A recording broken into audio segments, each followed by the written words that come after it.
Hi, my name is Juliet Selgren, and this is my podcast, The Great Antidote. This podcast has been brought to you by the Center for Growth and Opportunity at Utah State University. To learn more, visit www.thecgo.org.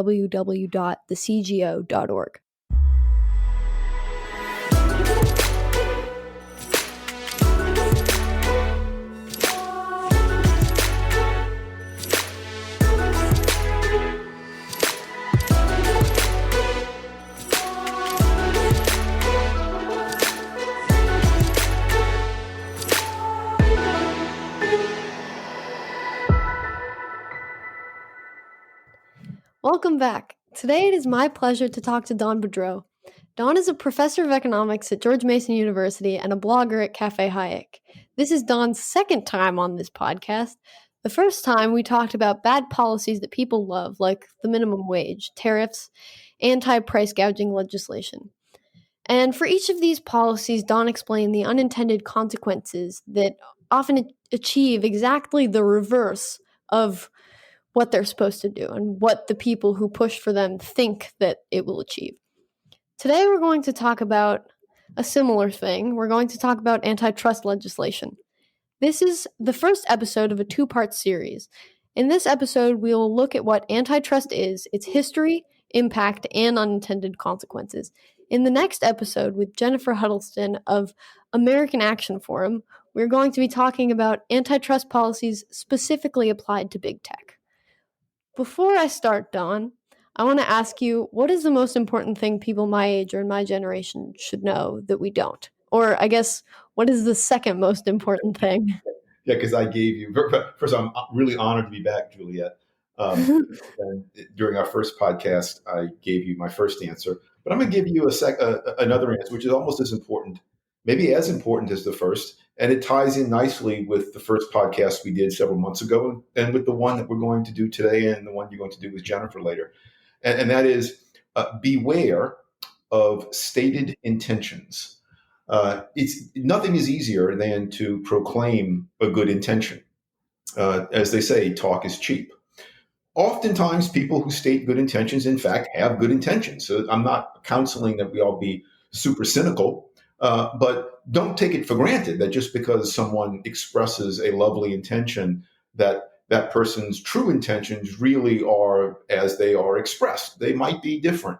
And the second part of that is intentions are not results. So even when intentions are good, again, as they often are, even when intentions are good, it does not follow that the results that will emerge from the actions taken on account of those intentions will be what is intended by the people taking the actions. The world is full of unintended consequences. We talked about some of those in our first podcast, and I know that you've talked about a lot of these things with subsequent guests that you've had.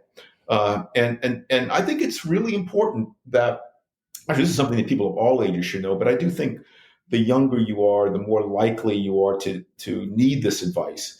And that is, intentions are not results. They are different things. Good intentions might bring about good results, but good intentions are not sufficient to bring about good results. The constraints and the incentives that people operate in have to be aligned correctly in order to ensure that actions taken in accordance with good intentions, in fact, will lead to good outcomes as opposed to some other undesirable outcomes. People like to believe and they like to trust. And I think that's, especially the younger you are, you're not disillusioned by the fact that you know that people lie or that consequences occur regardless of what you say. So I think that's a great response. I think that I need to be more aware of that in my own life, and also everyone needs to be more aware of that. So thank you. So let's get right into it. I read in the Wall Street Journal the following, quote, "Lawmakers this week proposed breaking up big tech by reviving aggressive, turn-of-the-last-century style antitrust laws and enforcement measures," end quote. So what does the journal mean by turn-of-the-last-century style antitrust laws? What is antitrust, and why do so many people think it's important? So antitrust is a rather old-fashioned name for what Europeans call competition policy. But neither name is very descriptive. So antitrust in the United States emerged in the late 19th century. At the federal level, it happened in 1890 in something called the Sherman Antitrust Act, which is still on the books, and it is still the foundation of American antitrust legislation. The history is this. Until just after the Civil War, the United States was largely a series of local economies. There were no railroads, certainly no transcontinental railroads. Communication was poor because telegraph didn't arrive until the 1850s. Telephone wasn't going to arrive until the late 1870s and early 1880s. And so starting in the decades immediately following the U.S. Civil War, the U.S. economy underwent a massive, and I think for the good, transformation. It became for the first time a truly national integrated economy because of the spread of the railroad, because first of the increased communication ability due to the telegraph, and then later the telephone. You had all these technological advances happening that for the first time allowed people in one part of the country to compete effectively against people in another part of the country. And these changes so we're talking about 140 years ago, and changes that were I think definitely more jarring than were changes in our lifetime created by the internet. The economy became wholly different. It went from being agricultural to industrial. Now it's becoming service oriented. And so in the late 19th century, there arose very entrepreneurial firms that were able to take advantage of this new technology. Now that the railroads and the telephone and telegraph existed, a lot of products could be produced centrally rather than produced spread out, and hence produced more efficiently, taking advantage of what economists call economies of scale. Right, you produce a lot of stuff, and then the cost of producing any one unit of that stuff is lower, and then you can ship it out to different parts of the country. And so these technological changes created large firms of a sort that never before existed, because no firm before could serve a large market, and it created, unbelievably for the time, huge personal fortunes. And so some people got scared of that. I mean, the world looked a lot different. But it wasn't so much fear of people like John D. Rockefeller, who founded Standard Oil in 1870, and Gustavus Swift, who founded centralized meat slaughtering in the late 1870s. It wasn't so much fear of these people as it was despair by a lot of older producers at being outcompeted. And surprisingly, one of the major players in this history is this man I just mentioned, Gustavus Swift. He was a butcher. He was born in Boston of German parents. And he moved to Chicago with the idea, he didn't know it would work, but he moved to Chicago with the idea of starting a plant in Chicago where beef and pork, but mostly beef, would be slaughtered in a central location and then put on refrigerated railroad cars and shipped out across the country. He chose Chicago because Chicago was a rail hub. He had all these rail lines emanating out from Chicago to Washington, to New York, to Atlanta, to New Orleans. And so he was taking a gamble. He had no idea it would work. He invested part of his personal, at the time, modest wealth in trying to develop a refrigerated railroad car. Because if you're going to ship slaughtered meat, it's got to be refrigerated to keep the bacteria from destroying the meat. And he succeeded, and it was wildly successful.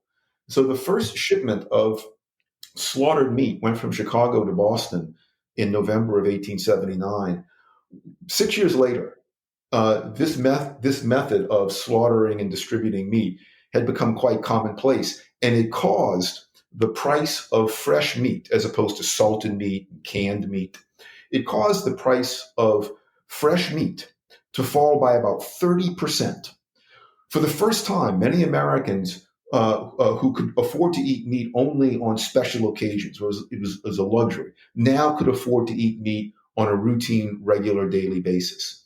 But what this did is it upended the old fashioned butchers who now could not compete with the lower priced, and by the way, much better meat coming in from Chicago. So that's sort of a long-winded introduction to say that what happened in the late 19th century is that technology allowed the growth of very large firms that produced with incredible efficiency. These firms expanded output, they pushed prices down, consumers were definitely benefited, but many producers were damaged. The older producers were harmed. But that's what economic competition is supposed to do. It's supposed to weed out less efficient producers in favor of more efficient and newer producers. The economist Joseph Schumpeter called this the process of creative destruction. It's a beautiful term. Um, and if you're one of these butchers, you don't like this, so you want to end it. And so you can point to these big firms and look, that firm is big. It kind of looks like a monopoly because in a lot of people's heads, bigness seems to be the same thing as monopoly. And if you look at, which I've done, not just me, but a handful of other people, if you look at the history of antitrust legislation in the United States, what you find is that it was not meant to protect consumers from monopoly prices. There is no evidence that there were monopoly prices at that time in American history. The prices that were charged by all these firms that were accused of being monopolies, the prices charged by these firms were all falling dramatically, and the outputs were increasing dramatically. That's the opposite of what true monopolists do. This is what happens when industries become more competitive. Antitrust was a clever, and I say that as an insult, it was a clever attempt by special interest producer groups to stop or at least stymie this kind of competition that was put forth by these new style entrepreneurs taking advantage of the new technologies that arose right after the Civil War. So this kind of leads me right into what I'm about to say, what I'm about to ask. So you're talking about like the beginning of that time, the beginning when there's like Rockefeller and what papers used to call, quote, robber barons, the people that became rich allegedly because of ruthless and immoral business practices. The argument that you mentioned that they used a lot back then and today, I should add, is that we need antitrust legislation to promote greater competition in the marketplace to protect consumers from monopoly power. So, can you explain an economist's definition of competition and compare it with the definition of competition used by those who want to regulate the conduct and organization of corporations? Yeah, in most people's minds, economic competition is a good thing, because you don't need an economics degree to understand that if two companies are competing against each other for your dollars, that competition is going to cause each of those companies to offer you a better deal. If one of those companies had a guaranteed market, if you were prohibited from spending, let's say you're shopping for a pair of jeans and there's only one company that has the legal right to sell jeans. Well, that company's not going to be very responsive to you. The company doesn't have to worry so much about the quality of what it offers to you. It can charge you high prices because it knows you have no other alternatives. Introduce another competitor and suddenly things change. Now that firm, in order to get your dollars, now that firm has to provide you with an attractive pair of jeans and offer that pair of jeans to you at an attractive price. So competition, everybody understands this, and it's a correct understanding. Competition gives incentives to suppliers, to producers, to treat their consumers right. And by the way, it also gives incentives to firms to treat their workers right. If there are many firms that can compete for workers, a firm that mistreats its workers is soon going to find its workers leaving to take employment elsewhere. The late 19th century in America was an incredibly competitive time, and So what economists, what really good economists mean by competition is a process of rivalry among firms to maximize their profits, to achieve profits as high as possible by satisfying consumers. And as long as consumers have options, as long as entrepreneurs and firms are free to enter and exit markets according to how well or poorly they perform, then consumers have maximum possible options to spend their money, and that's going to compel firms to treat consumers well. And so that's that I call it, not it's not my name, but it's called the competitive market process. So if today some firm is has no direct competitors and it's charging prices that are too high, that's a lure. That's like catnip for other entrepreneurs to come in and compete with that firm. And that's what we see happening over and over again in economic history. That's what was happening in the late 19th century. But if you define competition wrongly, then you get things wrong. Competition is not determined solely by whether or not firms are big or small. You can have highly competitive markets when firms are very big. You can have monopoly markets when firms are very small. John D. Rockefeller, contrary to historical myth, did not have a monopoly. John D. Rockefeller, at one point, sold about 98% of refined kerosene in the United States. This was in the 1890s. And people will say, "Oh, John D. Rockefeller controlled 98% of the market." That's completely wrong. He didn't control 98% of the market. Consumers were free to buy their kerosene from other oil producers. There always were other oil producers. John D. Rockefeller had such a large market share because he was relentless at keeping his costs low and hence his prices low, and his price and the quality of his products really, really high. Fun fact. As everyone knows, John D. Rockefeller's firm was called Standard Oil. Sounds like kind of a boring name, right? Standard Oil. But at the time, it wasn't boring.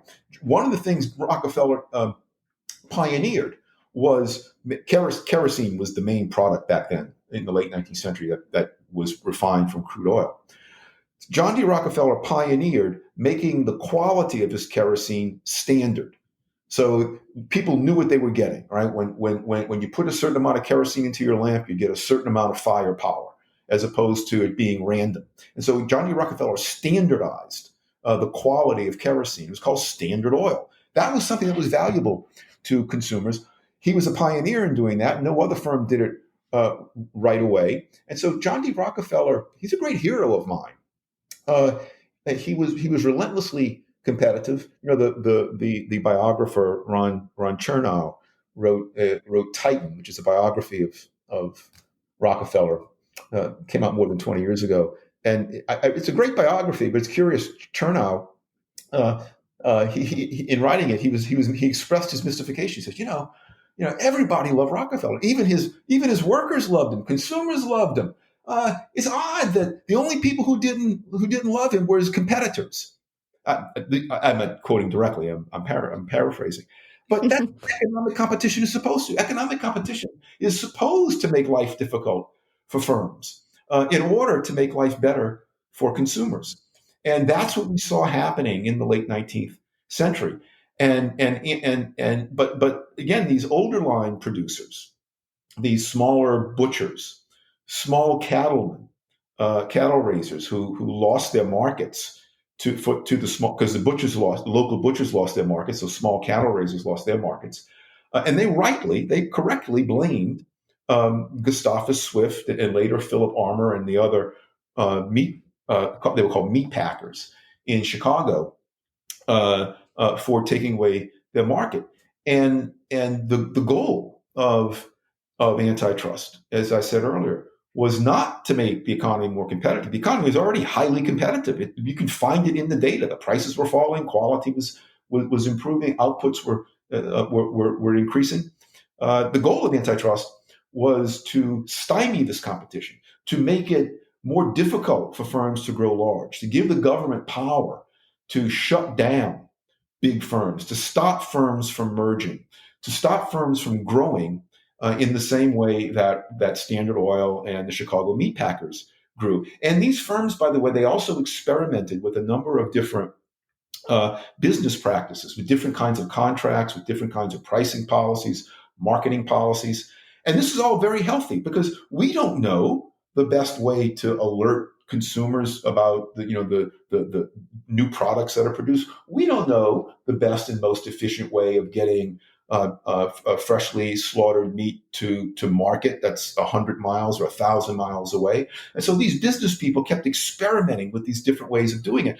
And these experiments looked very different. Again, until roughly the beginning of the third quarter of the 19th century, um, uh, economic change was much slower than it became starting in the 1870s and onward. And so business practices that you look, most business practices were familiar.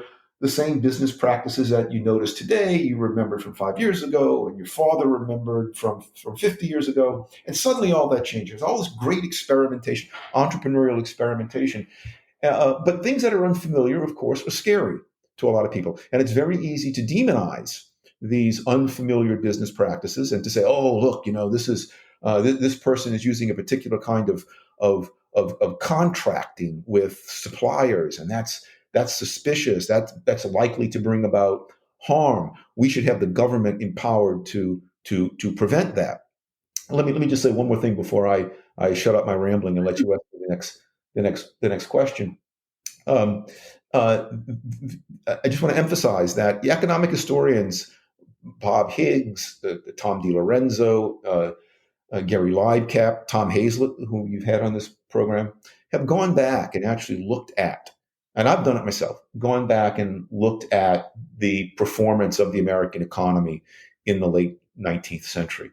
It was an incredibly competitive time. There is no evidence that monopoly power was on the loose. There was no monopoly power that the Sherman Act or any other antitrust act back then could possibly have been intended to combat because it didn't exist.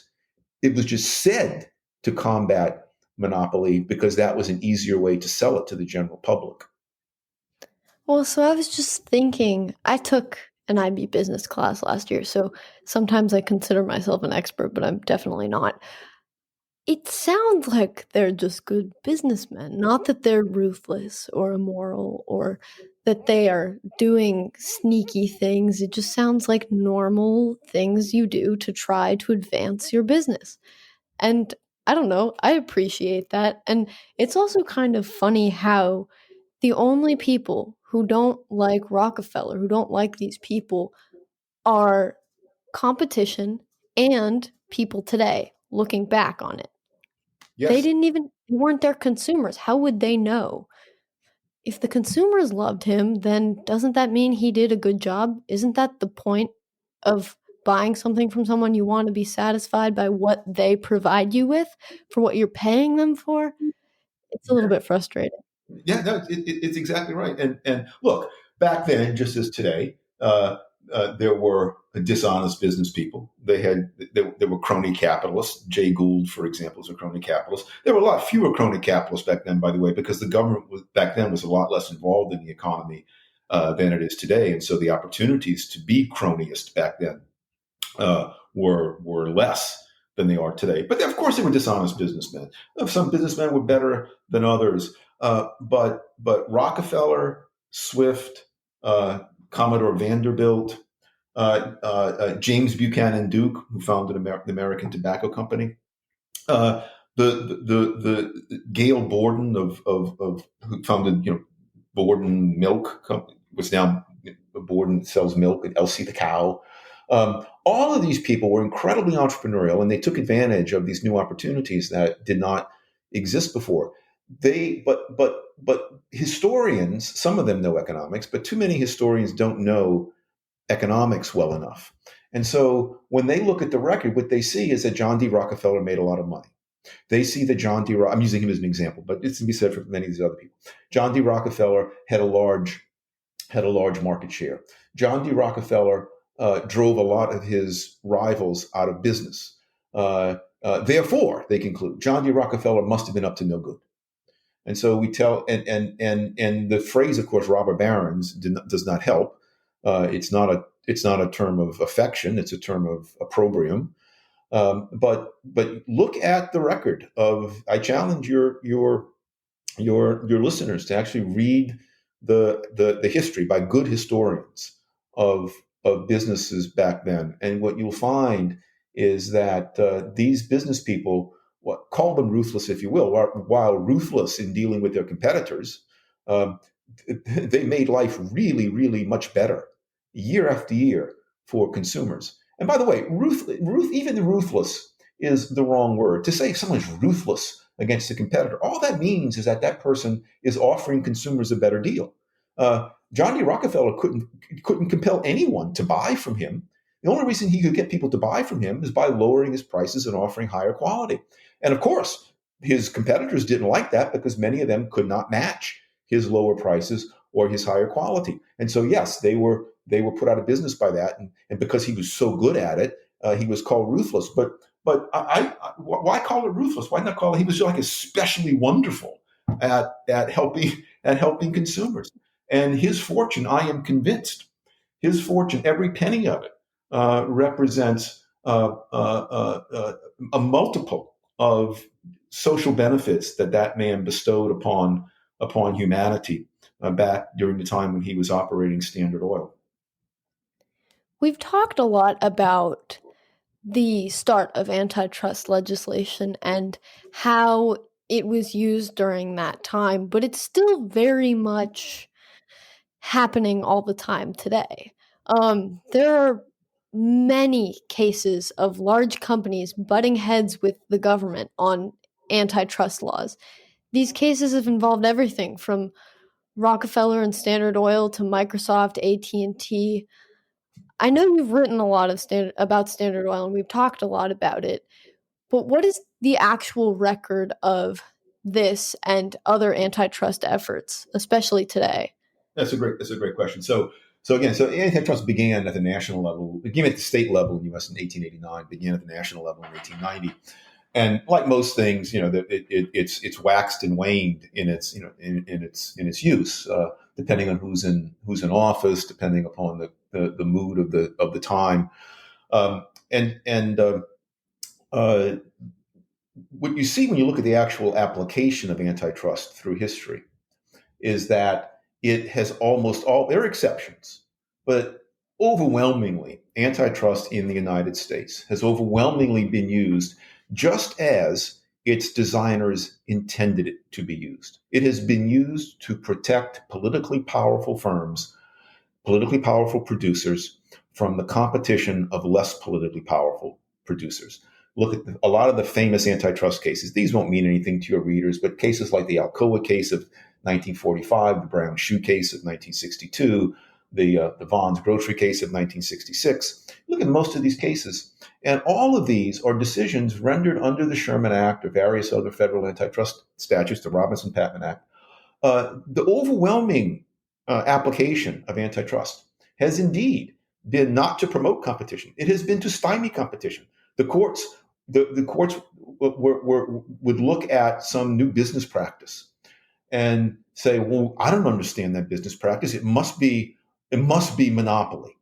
And firms would sue each other under antitrust statutes. And the firms that had the newer, less familiar, more daring and enterprising ways of doing business, they had a disadvantage in the courts. And so the courts generally used antitrust to stymie competition. There was a famous book written by the late Robert Bork in 1978 called The Antitrust Paradox. So it was written just as we were approaching the 100th anniversary of the Sherman Act, which was, again, enacted in 1890. And Robert Bork, who I think mistakenly believed that the Sherman Act was meant to do good, Robert Bork says, we have a paradox here. The Sherman Act was meant to do good. It was meant to promote competition. But, oh my gosh, if you look at the history of antitrust from the very beginning until now, until the mid-1970s when he wrote the book, he says, it has been used in the opposite direction. In fact, it's been used to stymie competition rather than to promote competition. What's wrong here? And I think Bork's book is brilliant because he does document very clearly how antitrust has been used to stymie competition. But he's wrong in this sense that actually antitrust was in fact used as it was designed. It's not designed to promote competition. I'm going to make a bold statement. We do not need antitrust legislation. We could get rid. In fact, I endorse getting rid of all antitrust legislation pronto, immediately. I would press a button and get rid of it. Market, markets, markets. As long as government does not prevent entry into markets by new entrepreneurs, which of course it should not do, markets are abundantly competitive. They are amazingly, robustly competitive. Excess profits earned in markets, again, it's like catnip to a cat. The firms and entrepreneurs just cannot stay away from it. So the moment any firm starts to abuse its customers, not treat its customers as well as possible, what we see is other firms rushing in to take advantage of that lapse in efficiency. So there is ample evidence that antitrust has been used to stymie competition. There is zero evidence that I regard as competent. And I'm not the only one who holds this opinion. There's zero evidence that antitrust has actually promoted competition in the economy. You can point to one or two isolated cases where you might say, well, okay, maybe in that instance it wasn't bad, but overwhelmingly, antitrust has been a drag on competition, a dampener of competition, rather than a piece of legislation that promoted competition. Um, ugh, it's just does not it just doesn't sound good. And that kind of, when you said that that guy's book, he made the mistake of thinking that it was intended for a good purpose. Mm-hmm. It kind of reminded me of what you said was something important that we should know that we don't, is to beware of the consequences. And even if maybe one person who the competition, who the special interest groups sold this idea of antitrust to, even if they thought it was a good idea, that it would have a good impact, you have to look at the consequences. You have to know, you have to pay attention to that. And I don't know, that's just kind of, I was like, ooh, Yeah, connection. I remember when I read it was Robert Bork, who's most famous today because in 1987 he was nominated by Ronald Reagan to the Supreme Court, and the Judiciary Committee, chaired by then Senator Joe Biden, was very hostile to Bork, and so that's how Bork is mostly known today. But to me, I first encountered him because I read this great book of his. It's still a very very good book. Even though it's 42 years old, it's still actually very worthwhile to read. And I remember reading it not long after it came out. And so I read it probably in 1980. And I remember thinking, when I finished the book, I remember thinking, well, gee, Professor Bork, at the time when he wrote it, he was a professor of law at Yale. I remember thinking, gee, Professor Bork, if antitrust has been so horribly misapplied for 90 years, right, why would you think it's going to get better in the future? If you can't get something right in almost a century, I think the best course is to get rid of it, to scrap it. And but Bork, for some reason, still had faith that antitrust could be reformed. I don't think it can be reformed. I think by its nature, it is a tool meant to be used by powerful producer groups to protect themselves, to get government on their side to protect themselves from competition. I don't think the economy needs antitrust to remain competitive. In fact, I think antitrust is itself an obstacle to competition. On June 20th in 1890, Congressman William Mason said that, quote, trusts have made products cheaper, have reduced prices, but if the price of oil, for instance, were reduced to 1 cent a barrel, it would not right the wrong done to the people of this country by the, quote, trusts, which have destroyed legitimate competition and driven honest men from legitimate business enterprises, end quote. Yeah, It that. seems Go ahead. It just seems wrong. I can't even think about this in the proper way. So can you kind of unpack what he's trying to say or what he thinks he's saying? You're quoting from the congressional record of the debates over the Sherman Act in 1890. And he at least, William Mason, and he wasn't the only one, but he at least had the decency to be honest about what he was about. Uh, he admitted, at the time, it was almost impossible not to admit, because everybody knew it who was alive in 1890. He admitted that the outputs sold by the so-called monopolists, the so-called robber barons, that these prices were falling fast. He admitted that the outputs were going up, were rising, all stuff that should not happen with a true monopoly.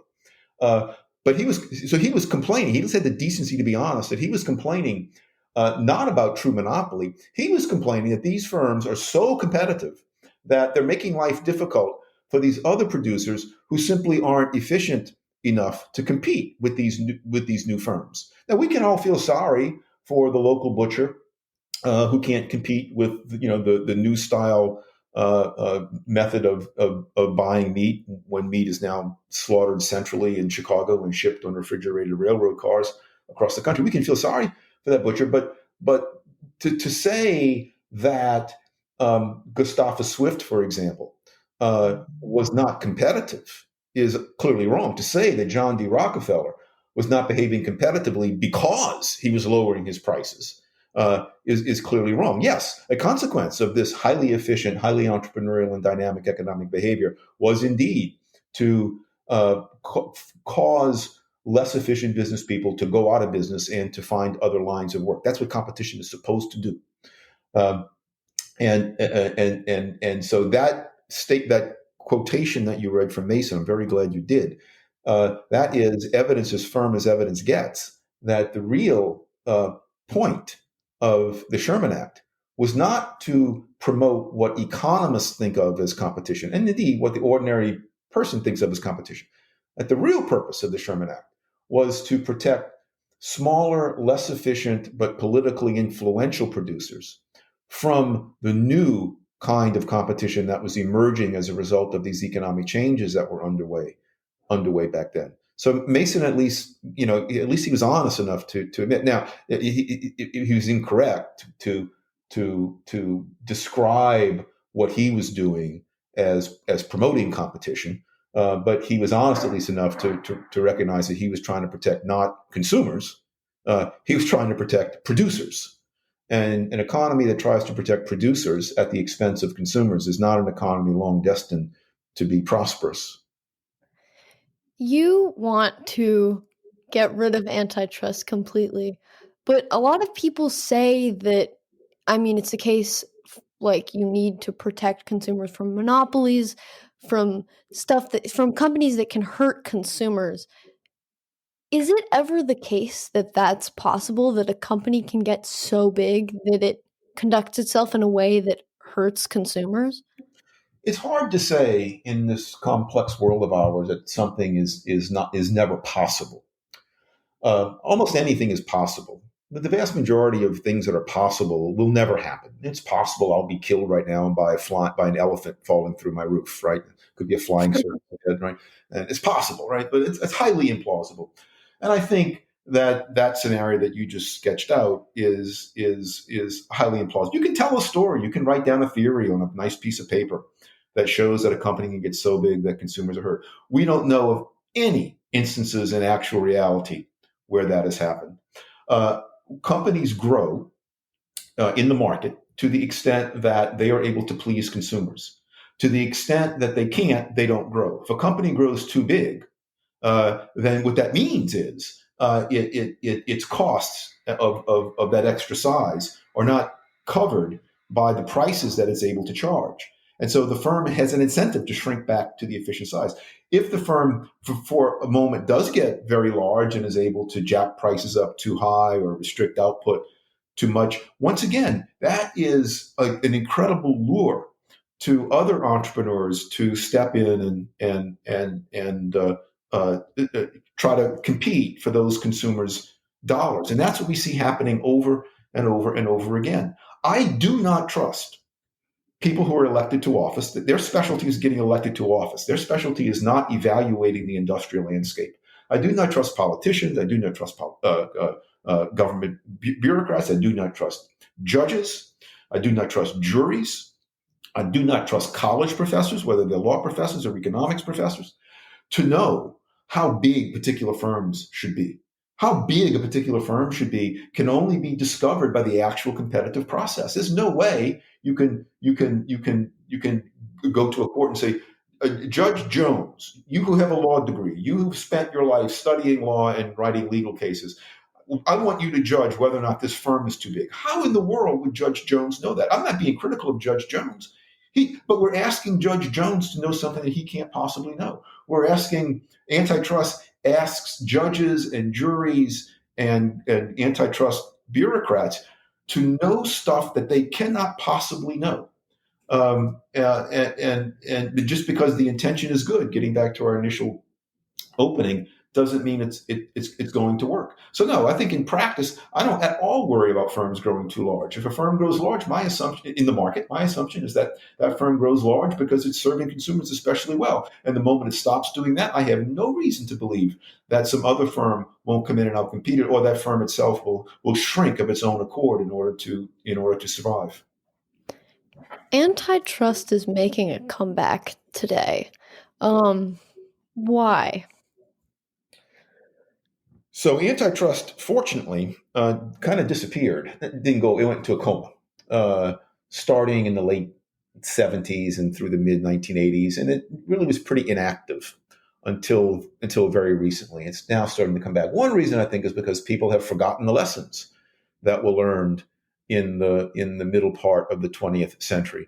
A lot of scholars in the middle part of the 20th century would look at these antitrust decisions, some of which I referred to earlier, and they would say, "Whoa, that's a terrible decision. It's having the opposite consequences of what it's supposed to have. It's not promoting competition, it's stifling competition."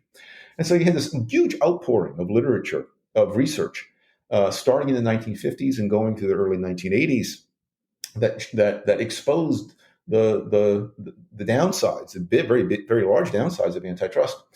And of course, now this research is dated. I mean, it's 40, 50 years old in many cases, older than that in some cases. And so you have a whole new generation of people who are unfamiliar with the earlier history. But I think an even more important reason, Juliet, is very much like what happened in the late 19th century. We have economic changes now that are happening with a special speed and bringing up new forms of economic activity that are radically unknown. So the internet has just opened up a whole different world of how to do things. Think, the big tech. Right? None of these places actually charge money to users. I use Google for free every day. I'm sure you do too. I use Facebook for free every day. I'm sure you do too. Ditto with YouTube. And so these are radically new economic products, and the way that they're distributed are radically new. And so this unfamiliarity of the products, this unfamiliarity of the ways in which these products are distributed, combined with the fact that these products are in fact disturbing the calm and peace of some other more established producers. All of these things are giving rise to a call for more antitrust. My sense now, I have to study it more to be sure. My sense now is that the current enthusiasm for antitrust is probably due more just to basic economic misunderstanding compared to in the past.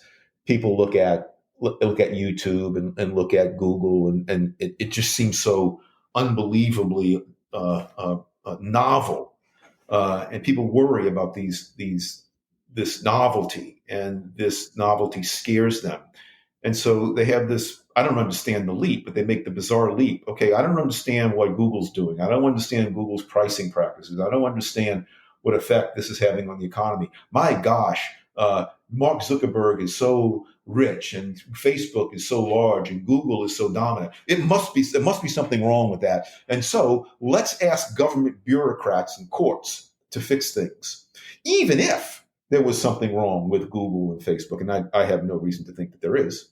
But even if that was the case, it does not follow that therefore we should empower government to go in and meddle. What guarantee do we have that government's going to make things better?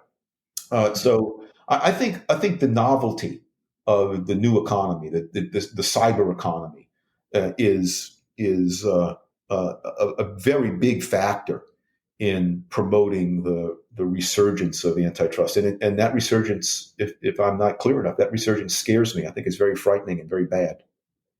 I think you're right. It seems, I mean, I haven't looked into it that much, but from what I've seen today, especially compared to the reason why antitrust was even created in the first place, it seems more like today it's coming from people, from ordinary people, and less from competition. Yeah. And surely there is competition that is vouching for this and thinks it's a good idea, but it seems like your commonplace person just looks at Amazon and it's like, that's too big, that's scary, it's gotta Yeah. go, it's Yeah. bad.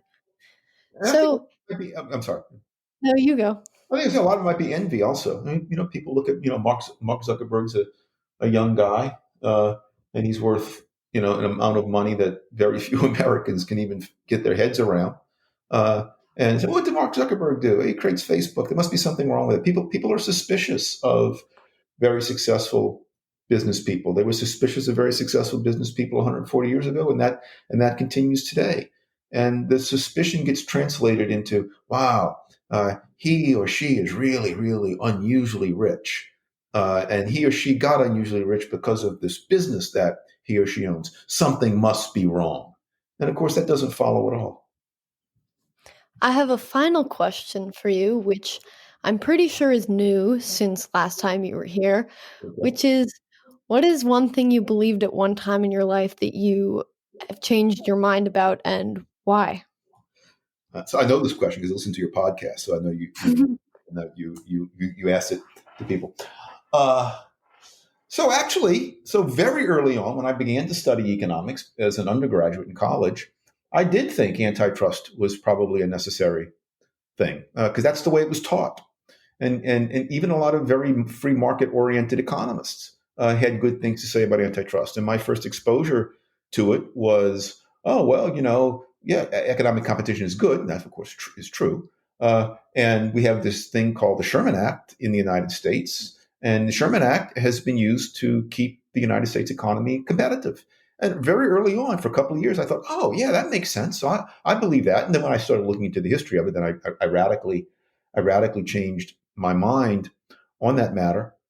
Um, because we talked about antitrust, I will leave it at that. I will say there are a lot of things that I once believed were true that I no longer believe are true, and they're specific. But at the risk of sounding too dogmatic, I want to end by saying there's one thing that I learned very early on is true, and I haven't changed my mind on that. It's a very foundational thing, right? And that is no one knows your business better than you know your business. No one can spend your money for you better than you can spend your money for you. And I always keep that fact in my mind to help guide me whenever I have some questions about some particular policy issue. That is great. That's a good thing to keep in mind. And I mean, I try to remind people about it all the time, and I try to remind myself about it all the time.